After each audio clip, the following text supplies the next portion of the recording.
Assalamualaikum warahmatullahi wabarakatuh. Baiklah, kami dari kelompok 4 akan mempresentasikan hasil makalah kami yang berjudul Akuntansi di Indonesia, yang beranggota 3 orang. Yang pertama, Uma Wahidah dengan NIM 1816040001, Muhammad Jainuddin NIM 1816040004, Nurul Hidayah Nasution NIM 1816040014. Baiklah, ada 9 topik pembahasan dalam makalah kami, yaitu yang pertama, perkembangan akuntansi di Indonesia. Yang kedua, kerangka institusional dan legislatif. Yang ketiga, penyusunan pelaporan dan persyaratan pengungkapan. Yang keempat, kualitas pelaporan dan transparansi. Yang kelima, perkembangan organisasi profesi akuntansi. Yang keenam, struktur organisasi IAI. Yang ketujuh, standar akuntansi di Indonesia. Yang kedelapan, penyusunan standar akuntansi di Indonesia. Dan yang kesembilan, adopsi IFRS. Baiklah, untuk materi yang pertama akan dijelaskan oleh saudari kita Uma Wahidah. Nama saya Uma Wahidah dengan NIM 1816040001. Di sini saya akan menjelaskan tentang perkembangan sejarah akuntansi di Indonesia. Sejarah perkembangan akuntansi di Indonesia dibagi menjadi 4 tahapan. Yang pertama, pada era penjajahan Belanda pada tahun 1595 sampai 1945. Praktek akuntansi ditemui pada abad ke-17, yakni pada tahun 1642. Pada tahun 1747, praktek akuntansi kembali ditemui yang dilaksanakan oleh Amphoen yang berpusat di Jakarta, di mana praktik akuntansi yang dilaksanakan yaitu dengan memperkenalkan sistem pembukuan berpasangan atau double entry bookkeeping yang kemudian dikembangkan oleh Luca Pacioli. Yang kedua yaitu pada era Soekarno pada tahun 1945 sampai 1966.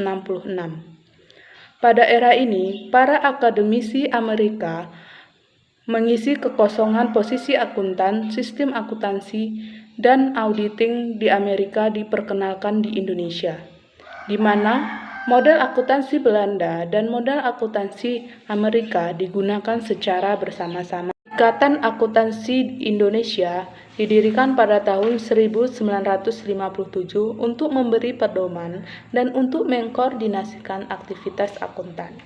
Yang ketiga yaitu pada era Soeharto pada tahun 1966 sampai 1998.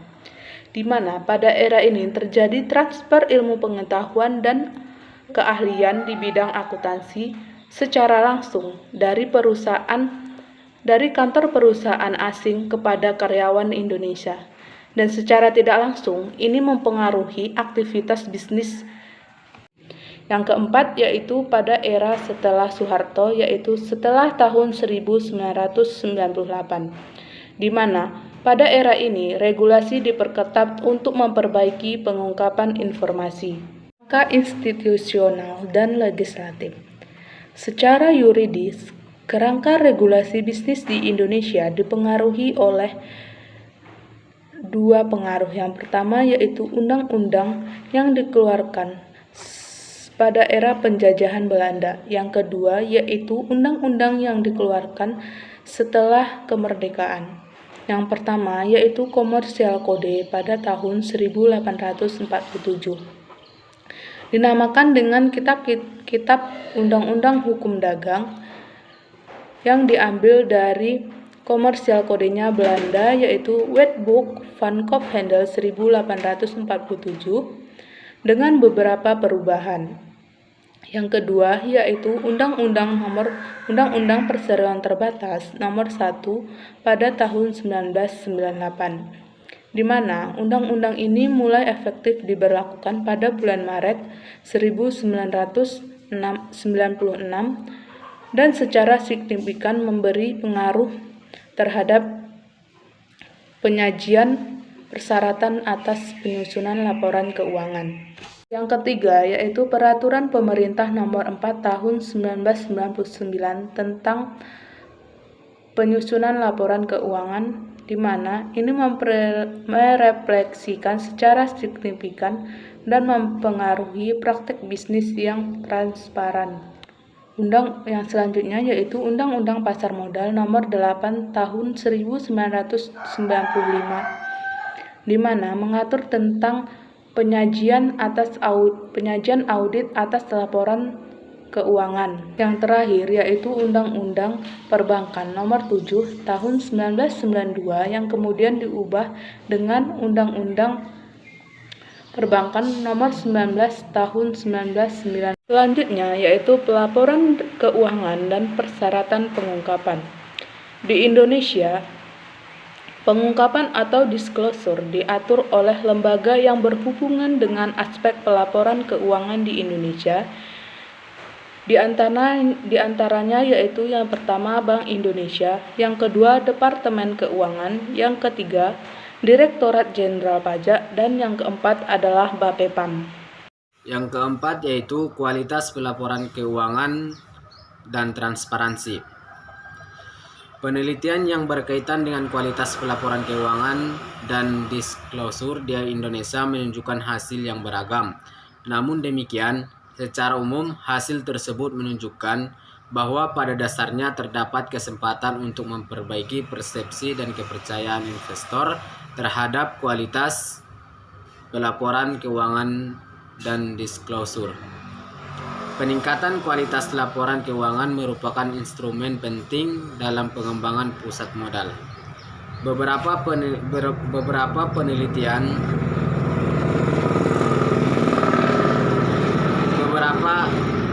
rujukan penelitian untuk menilai kualitas pelaporan keuangan antara lain yaitu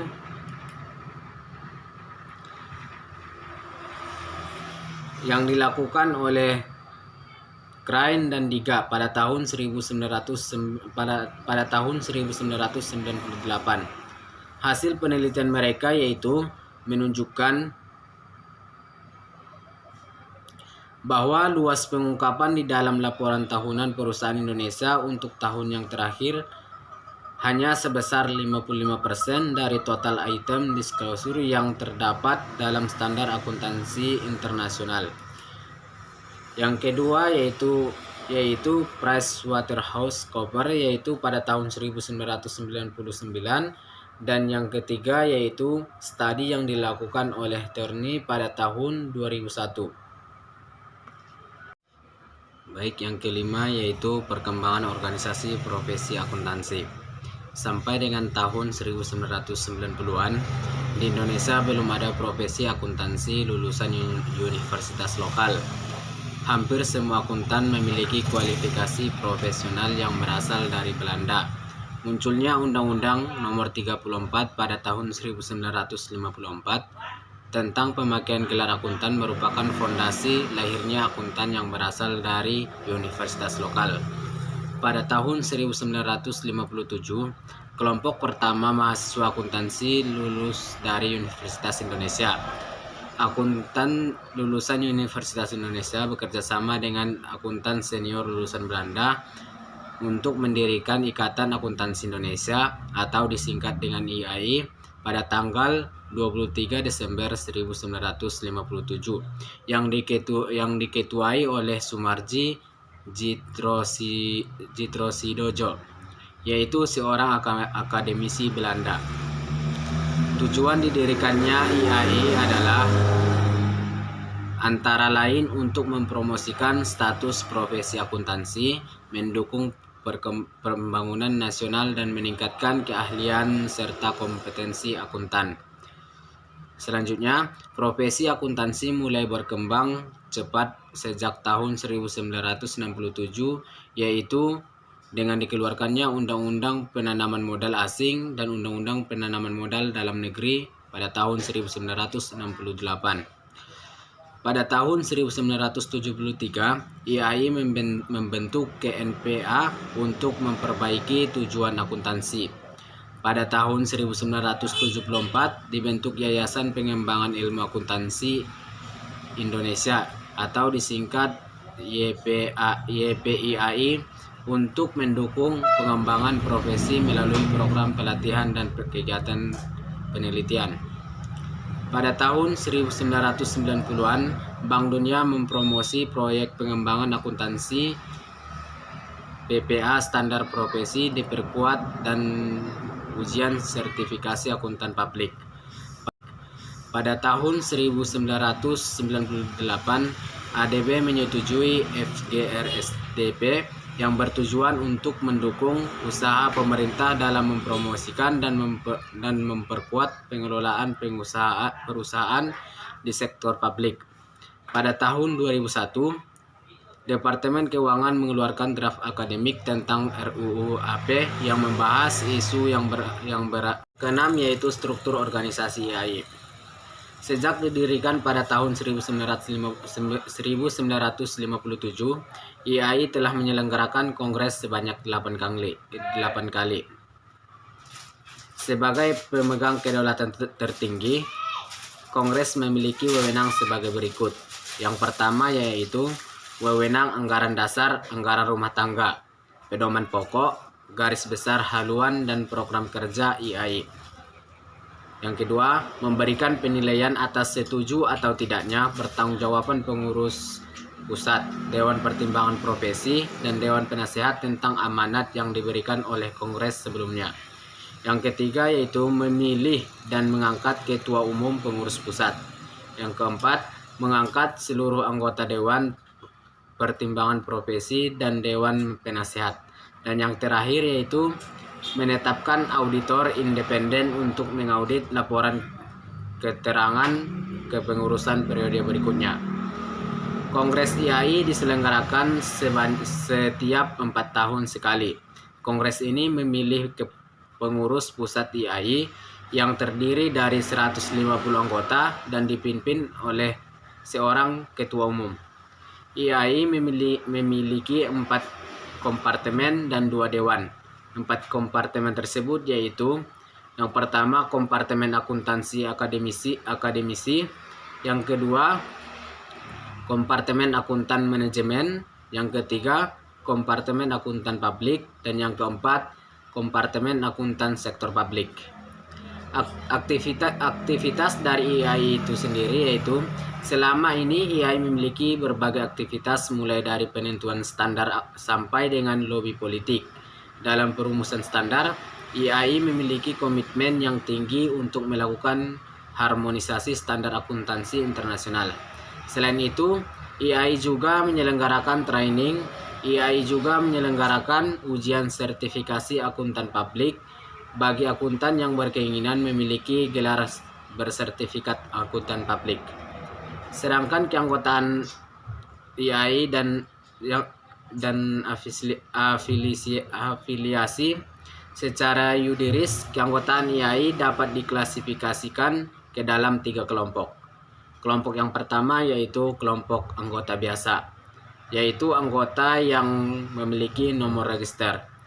Yang kedua yaitu anggota luar biasa.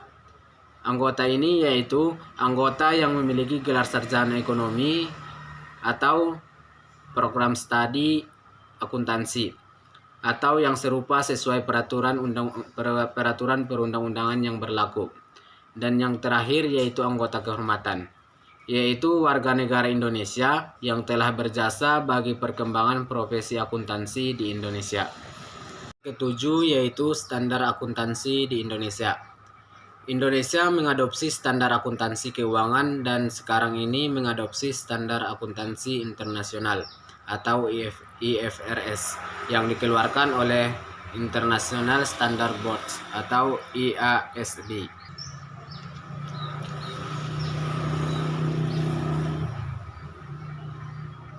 Standar akuntansi keuangan di Indonesia atau PSAK cenderung dikembangkan dengan pendekatan Principal Budget Standard, bukannya List Rule Budget Standard. Yang pertama yaitu evolusi standar akuntansi keuangan di Indonesia. Sebelum tahun 1973, persyaratan pelaporan keuangan didasarkan pada pedoman-pedoman yang dikeluarkan Kitab Undang-Undang Hukum Dagang yang hanya menghendaki adanya sistem pembukuan yang cukup.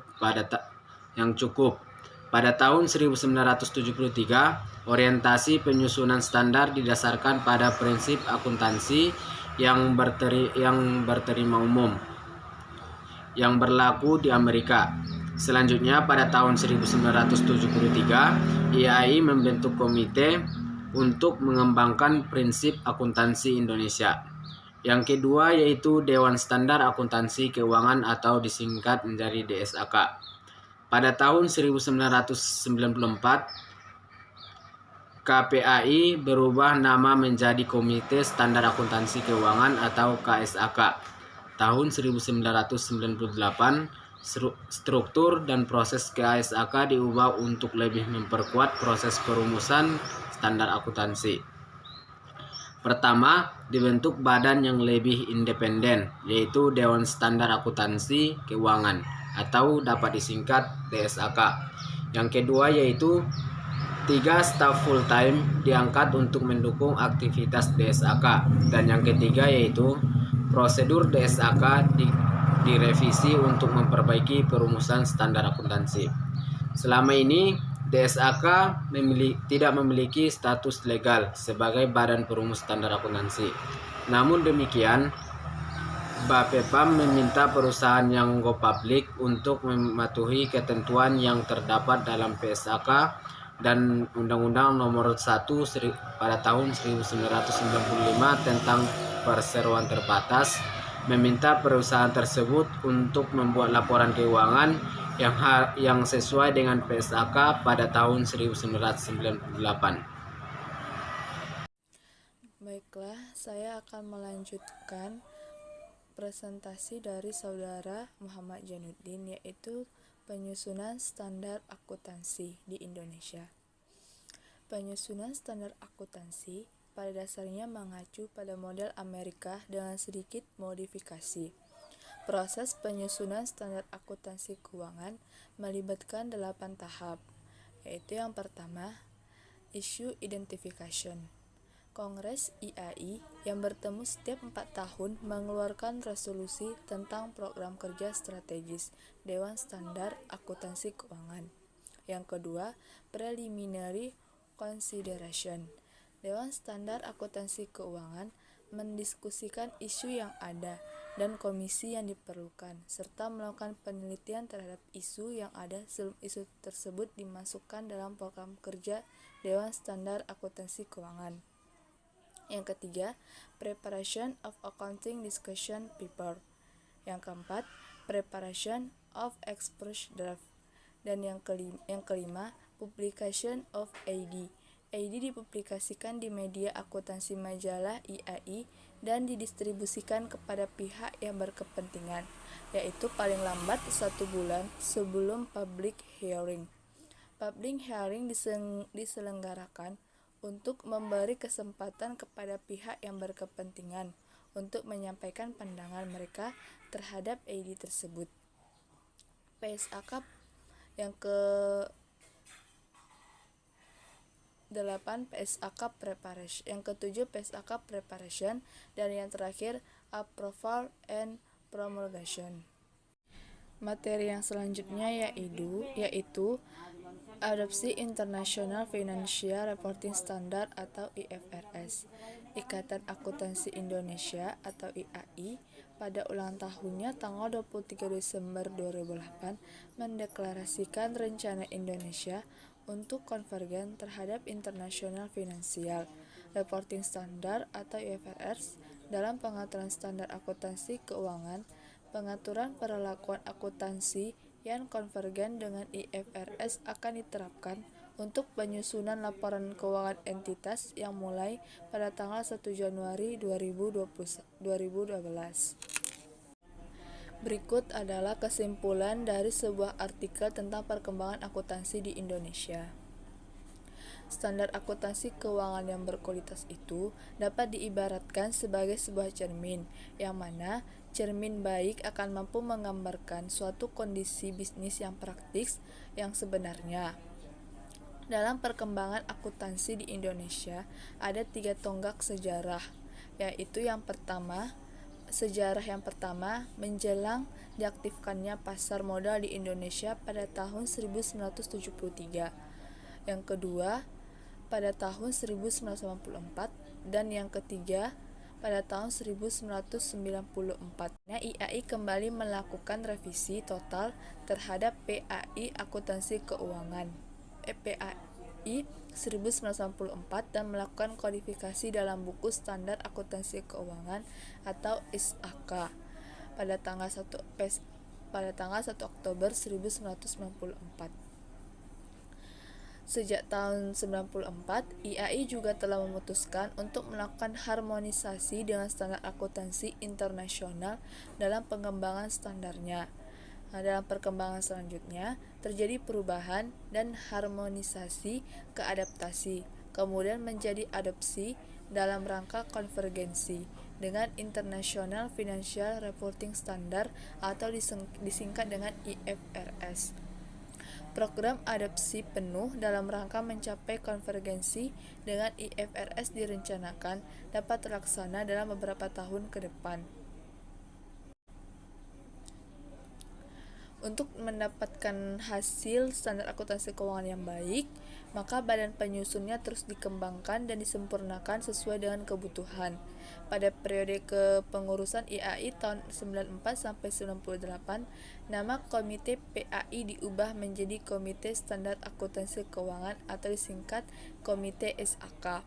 Kemudian pada Kongres 8 IAI tanggal 23 sampai 24 September 98 di Jakarta, Komite SAK diubah kembali menjadi Dewan Standar Akuntansi Keuangan atau disingkat dengan SAK dan diberikan otonomi untuk menyusun dan mengesahkan PSAK dan ESAK.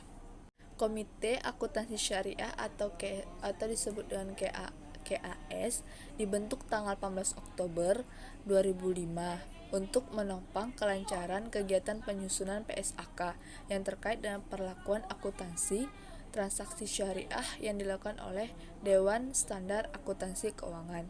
Sedangkan DKSAK yang dilakukan oleh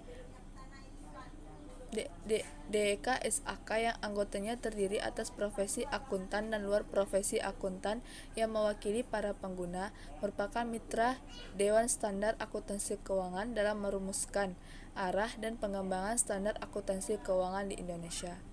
Baiklah, sekian dari hasil presentasi kami. Lebih dan kurangnya kami mohon maaf. Assalamualaikum warahmatullahi wabarakatuh.